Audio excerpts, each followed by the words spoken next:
O filme Hereditário, o primeiro longa do diretor Ari Aster, foi lançado em 2018 e, em pouco tempo, já se tornou um clássico moderno dos filmes de horror. É assustador pensar que o filme de estreia do Ari Aster já tenha sido uma obra-prima. Desde então, ele já lançou mais dois filmes, que é o Midsommar, de 2019, que eu também acho excelente, e o Bill is Afraid, de 2023, que é o seu último lançamento. Eu me chamo Guilherme e hoje eu vou tentar dissecar um pouco do filme e tentar mostrar por que, não só eu, mas muita gente considera esse um dos melhores filmes de terror dos últimos, sei lá, 20, 30 anos. Sério, esse filme é maravilhoso.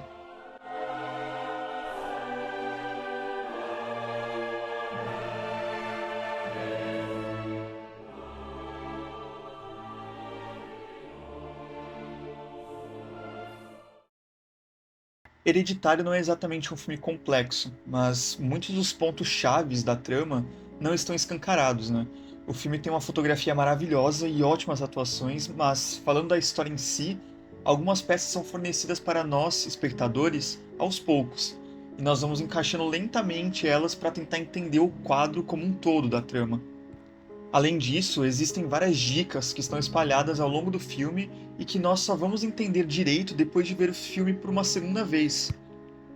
Obviamente, se você está vendo esse vídeo, eu vou supor que você já viu o filme ou então não se importa com spoiler, porque eu vou ir e voltar ao longo de todo o filme, né? Então vai ter spoiler o vídeo inteiro.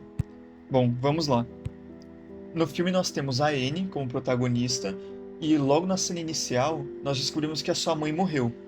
E em uma das suas falas, a Anne cita que a sua mãe sempre foi uma pessoa misteriosa, de hábitos estranhos, com vários segredos, e é uma pessoa muito distante, né? Enfim. E todo esse mistério envolvendo a mãe da Anne é explicado mais pra frente no filme, quando nós descobrimos que ela fazia parte de uma espécie de culto, onde ela inclusive era tratada como uma espécie de rainha. E para que servia esse culto, afinal? Bem, ao longo do filme a gente descobre que a ideia toda do culto era de invocar o demônio Paimon, o deus da injúria, um dos 8 reis do inferno. Na cena em que a Anne encontra o livro que fala sobre o Paimon, temos a informação de que, quando o Paimon é invocado, ele toma posse da pessoa mais vulnerável do ambiente. E, além disso, o Paimon é um demônio masculino, e por isso, para a invocação ser 100%, ele precisa de um corpo humano masculino para se apossar. E são esses dois pontos, ou seja, a mãe cultista tentando invocar Paimon e a necessidade de um corpo masculino, que vão ligar todas as peças da trama. Na cena em que a Anne está naquela reunião para falar de seus traumas, do que aconteceu, ela conta que a família dela teve muitos problemas. Ela diz que o pai dela morreu quando ela ainda era um bebê porque ele sofria de depressão psicótica, e o irmão dela se suicidou no quarto da mãe, alegando que a mãe estava tentando colocar pessoas dentro dele. E, para finalizar, a mãe da Anne sofria de demência. E aqui já estão duas possíveis explicações para o título do filme, né? Hereditário.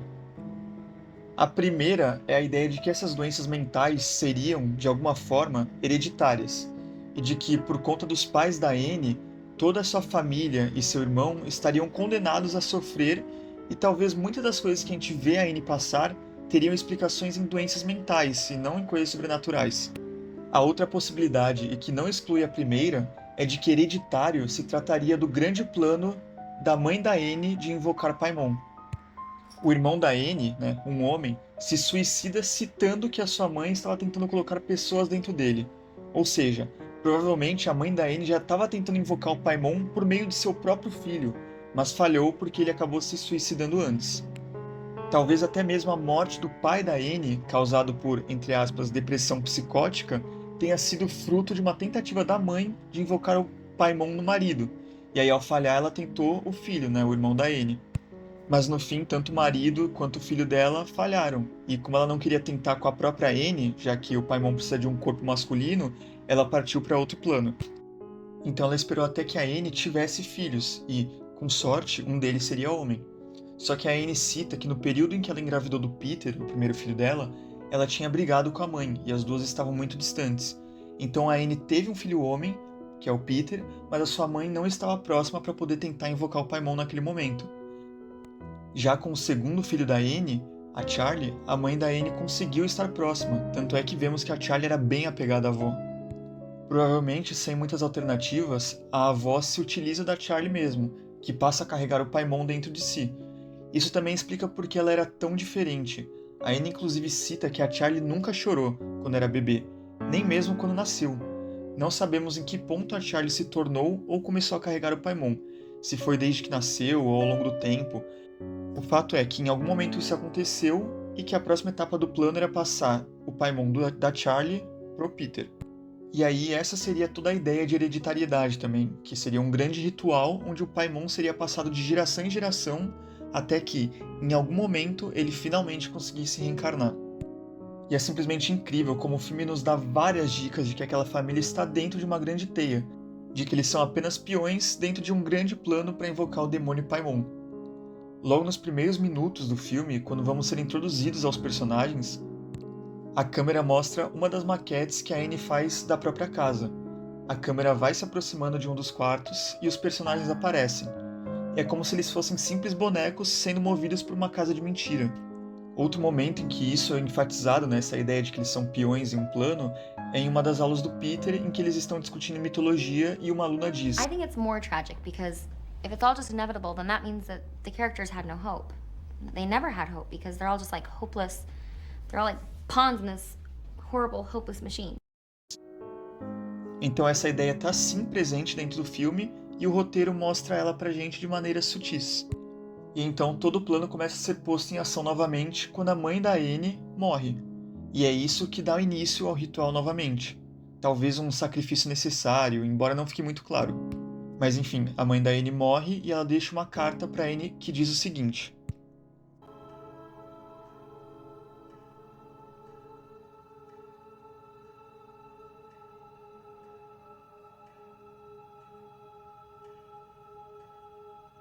ou seja, tudo já estava realmente planejado para acontecer da forma como acontece ao longo do filme.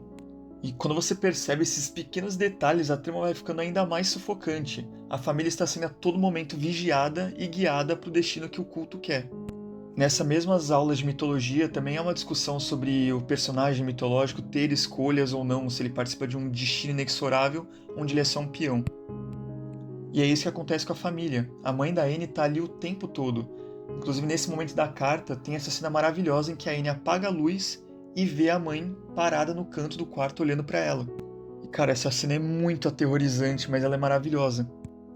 E se fosse um filme qualquer de terror, nesse momento a trilha sonora ficaria extremamente estourada e a mulher provavelmente pularia na tela com um grito bizarro. Mas aqui não, aqui a trilha sonora se mantém apenas para causar a tensão da cena e o resto é silêncio, as duas se olhando e só. Ele te dá todo o tempo necessário para que você se sinta incomodado e desconfortável, e então a luz se acende e ela não está mais lá. Simples, mas aterrorizante.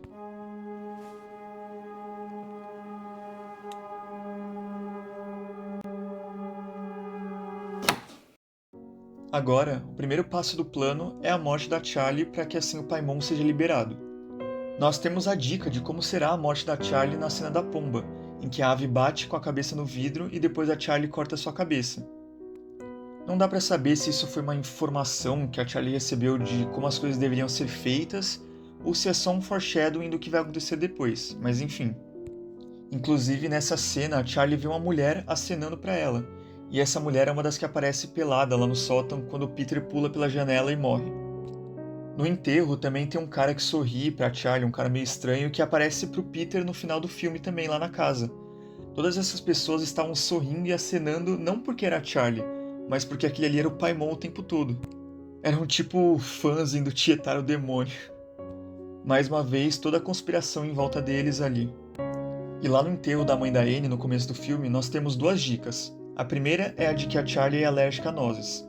E a segunda é a do colar que a Charlie vê a avó usando. Essas duas coisas estarão presentes na cena incrível da morte da Charlie, incrível cinematicamente falando, né? Porque a Charlie e o Peter vão de carro para uma festa e no meio do caminho eles passam por um poste. A câmera passa pelo poste e nós conseguimos ver entalhado na madeira o mesmo símbolo do colar da avó da Charlie. Eles chegam na festa, a Charlie come o bolo com nozes, né? E a alergia dela ataca. Aí tem toda aquela sequência dela sem conseguir respirar no carro, que é uma das cenas simplesmente mais tensas que eu já vi em um filme de terror, um filme em geral, na realidade. Ela bota a cabeça na janela para tentar respirar e, naquele poste em que vimos algumas cenas antes o estranho símbolo, ela é simplesmente decapitada, exatamente como a pomba. E cara, não dá pra eu falar tanto tempo dessa cena porque o vídeo já vai ser muito longo, mas meus amigos, toda a sequência da festa, até o Peter chegar em casa e a Anne achar a cabeça da Charlie caída na calçada, é simplesmente cinema. É sério, a primeira vez que eu vi esse filme e eu vi a cena da Charlie, eu fiquei simplesmente travado, eu não sabia o que fazer, eu fiquei com a mesma reação do Charlie. O Charlie fica tão chocado com tudo que ele entra em uma espécie de estado catatônico. E a reação da Anne ao descobrir que a Charlie está morta é de doer na alma, porque ela começa a gritar que aquilo dói, que ela quer morrer. Nossa, sério, é uma atuação maravilhosa.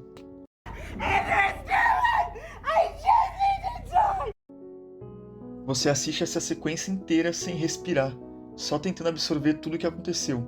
É algo que é tão pesado, tão real e visceral, que você fica aterrorizado só de se imaginar naquela cena. A sua mão começa a suar frio de você pensar que aquilo poderia acontecer com você e de imaginar o que você faria naquela situação. Sério, é absurdo. A forma como o Ari Aster passa esse sentimento pro espectador é inacreditável. E o pós disso também é incrível, porque a forma como o Ari Aster trata a ideia de um trauma pesado em uma família é magistral. Toda a tensão que passa a existir entre eles, o elefante na sala onde um quer jogar a culpa no outro, mas a culpa não é muito bem de ninguém. A convivência começa a se tornar insuportável, onde o mero fato de você olhar para outra pessoa faz com que você relembre os traumas e tudo o que aconteceu, e isso te dá vontade de ficar isolado. A cena em que eles estão jantando transmite essa tensão perfeitamente. Sério, cara, que filme. Você tá ali sentado na mesa com eles e você percebe o desconforto no rosto de cada um e o que cada um quer dizer. E dá vontade de você levantar da mesa e ir embora, mas né? Olha só as formas como esse filme consegue te aterrorizar, é incrível. E é engraçado que, falando mais uma vez sobre a ideia de hereditariedade, o único que não faz parte da linhagem da mãe da Anne ali é o pai, né? E se você prestar atenção, ele é o único que ainda se mantém são. É claro que ele sofre muito com tudo que está acontecendo, é óbvio, mas ele tenta a todo momento manter as coisas em ordem, fazer com que a vida continue de alguma forma, né? Porque eles têm que continuar vivendo. Ele é a âncora de sanidade da família, e ele sabe que, se ele cair, tudo vai desmoronar. Inclusive a cena em que ele finalmente desaba e chora é de arrepiar, cara. Nossa. Porque tu vê ao longo de 2 horas ele tentando se manter firme, tentando fazer as coisas darem certo e não dá. Enfim, voltando pro plano do ritual, né? Com a Charlie morta e o Paimon livre, eles precisam dar um jeito agora de capturá-lo para que ele encarne no Peter. E aqui entra o papel da personagem Joanne, que na primeira vez aparece só como uma pessoa tentando ajudar a Anne, mas depois nós descobrimos que ela conhecia a mãe da Anne e fazia parte do culto. Então todas aquelas dicas que ela dá pra Anne se comunicar com a Charlie era na verdade para ela invocar o Paimon. A Joanne diz pra Anne: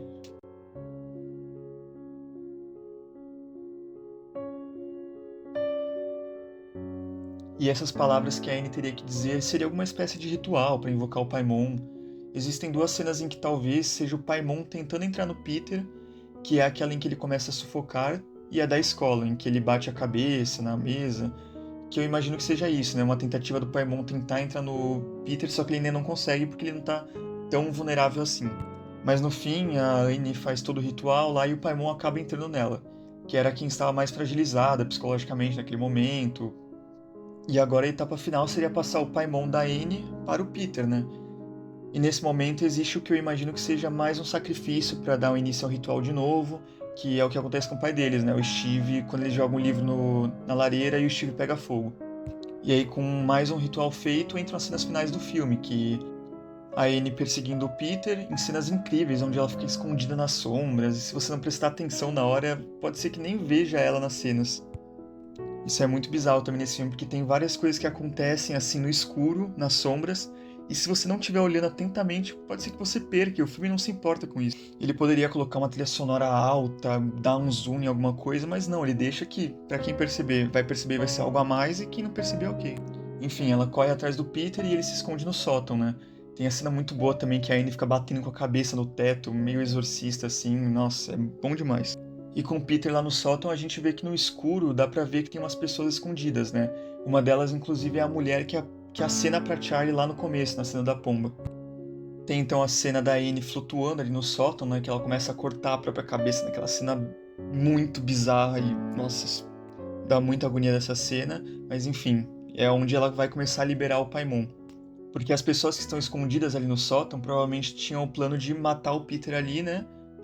Pra Anne se matar depois e o Paimon entrar nele quando ele estivesse morto. Mas ele acaba ficando tão chocado com tudo aquilo que ele se joga pela janela e morre com a queda. Tá, e enquanto eu editava aqui o vídeo, eu acabei pesquisando algumas coisas, né? Li bastante, vi alguns vídeos. E um outro detalhe que a galera acabou percebendo é que em uma das imagens do Paimon que tem lá no livro, a figura do Paimon tá carregando 3 cabeças. E isso pode querer dizer que isso era algum tipo de requisito para que o ritual fosse efetuado, né? Porque de fato ao longo do filme nós vemos 3 pessoas perdendo 3 cabeças. A primeira é a Charlie, no poste.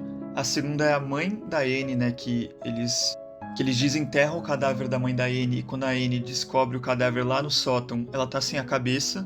E o terceiro e último é a própria Anne cortando a própria cabeça. E um outro detalhe que o pessoal percebeu também é que, sabe aquelas cenas que eu comentei em que você tem que prestar muita atenção para ver se tem algum detalhe que você está perdendo? Existe um momento no filme, que é mais ou menos em 1h47 de filme, que tem um take da casa de dia. E é um take normal, é só a casa com a paisagem em volta. A cena então corta para a mesma cena, só que agora é de noite, e aí o filme continua. Só que aí que tá. Você percebeu o que tem ali no take da noite? Se você olhar bem, você vai ver que tem um círculo de cultistas em volta da casa.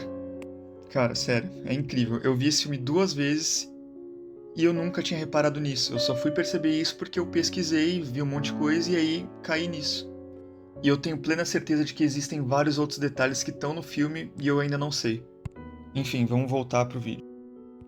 E é muito bom porque a gente vê o Peter caído lá no jardim, né, aparentemente morto, e a gente continua escutando o barulho da Anne serrando a própria cabeça. A gente só escuta o barulho. Aí o barulho para, a gente escuta o barulho de algo caindo, que seria a cabeça dela. Aí se você prestar atenção, dá pra ver uma sombra saindo do corpo do Peter, como se o espírito dele saísse para dar lugar pro Paimon. Aí uma esfera de luz aparece e entra no corpo do Peter. O Peter então se levanta e caminha até a casa na árvore, onde todos os cultistas o aguardam de joelhos, reverenciando seu deus. O ritual está, então, completo, e Paimon, o deus da injúria e um dos 8 reis do inferno, enfim reencarnou. Bom, é isso. Espero que esse vídeo tenha elucidado algumas questões, ou no mínimo deixado as coisas um pouco mais claras. É bom até que você reveja o filme. Porque, sério, esse é um filme que vale muito a pena rever, porque você vai pegar um monte de outros detalhes que eu não citei aqui. E além desses detalhes que eu não citei, com certeza vão ter alguns que eu nem percebi e você vai pegar, né? Então, se você tem alguma outra interpretação, alguma teoria sobre algo, ou viu algo que eu não falei, comenta aí. Eu amo demais esse filme e vou adorar falar sobre ele. Eu gosto muito de todos esses filmes aí do que nós chamamos de a nova onda do terror, né? Como O Farol, do Robert Eggers, a Bruxa, que é do mesmo diretor, Midsommar, Corra, do Jordan Peele, enfim, eu amo muito esses filmes e se você quiser que eu faça um vídeo também sobre ele pra gente conversar um pouco, deixa aí nos comentários. Deu um trabalhão fazer isso aqui, né? Reunir todas as informações, organizar isso pra falar num vídeo. Então, se você achar que vale a pena, deixa um like aí que eu vou agradecer muito. Muito obrigado e até a próxima.